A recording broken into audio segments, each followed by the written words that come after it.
far easier than working with 16 club presidents, I can assure you. I would like to begin today by acknowledging the traditional owners and custodians of the land in which we are gathered today, and I pay my respects to their elders, both past and present.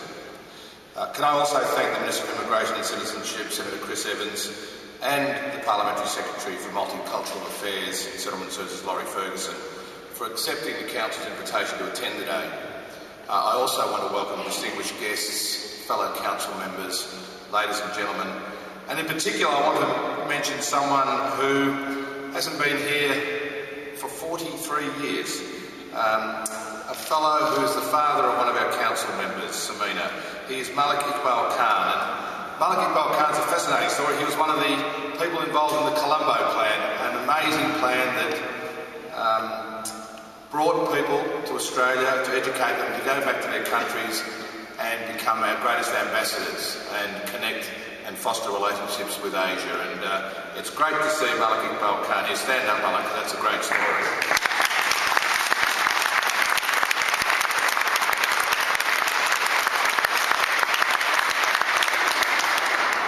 As the Chair of the Australian Multicultural Advisory Council, it gives me great pleasure to formally present the Council's statement on cultural diversity and its recommendations to the Australian Government.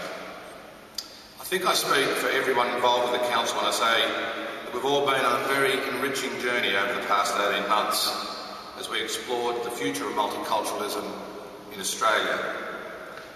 As a proud Australian of Greek Cypriot heritage, I was delighted to be asked to chair this Council, but I'm also very proud of the work done by all 16 members who represent, as Laurie said, a range of backgrounds, experience and professional expertise.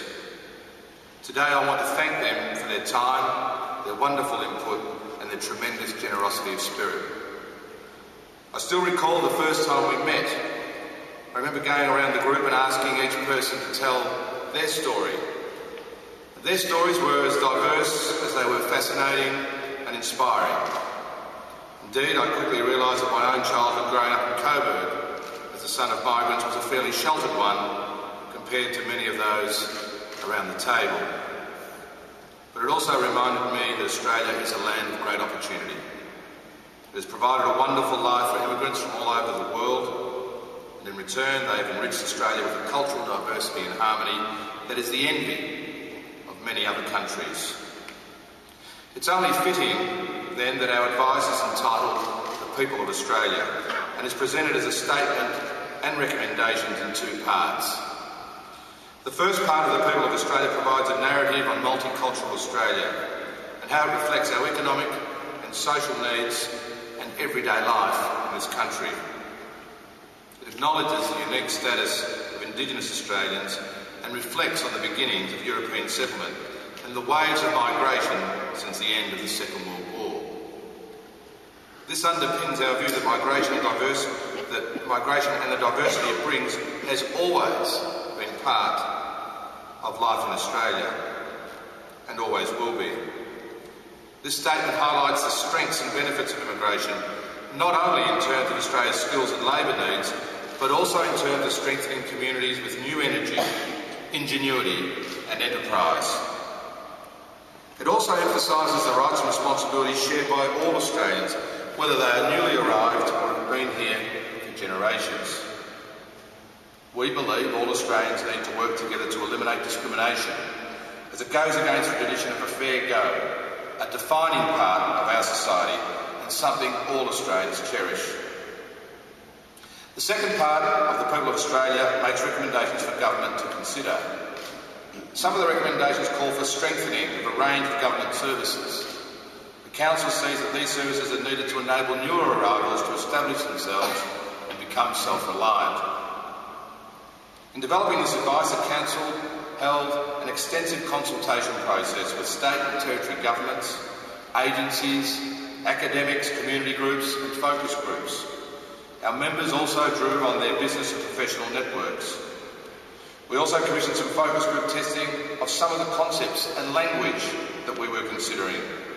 And as Laurie's already mentioned, we wanted this statement to speak to all Australians.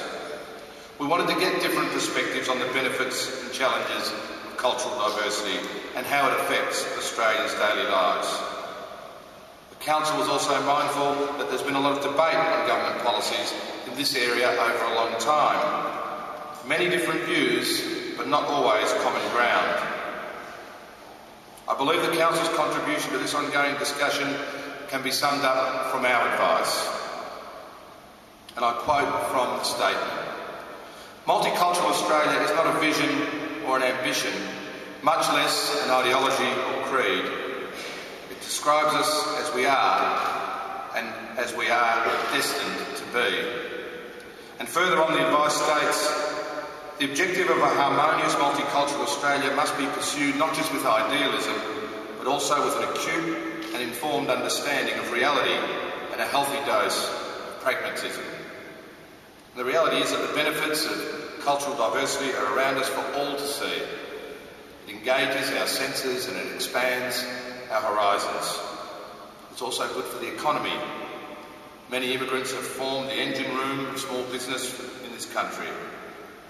Each wave of immigration has brought with it new skills, new ambition and new energy, while blending with the foundations established by previous generations of new arrivals. All bring new experience and new ideas, fertilising and improving the old. All this has made Australia a stronger, more tolerant and more outward-looking nation. We have witnessed it in fields of endeavour such as science, the arts, education, business, medicine, fashion, food, community, architecture, government, sport, in fact, right across the Australian community. We look forward to the government's response to this statement and its accompanying recommendations. We also look forward to continuing to work with the Australian government and its people to strengthen our vibrant and multicultural future.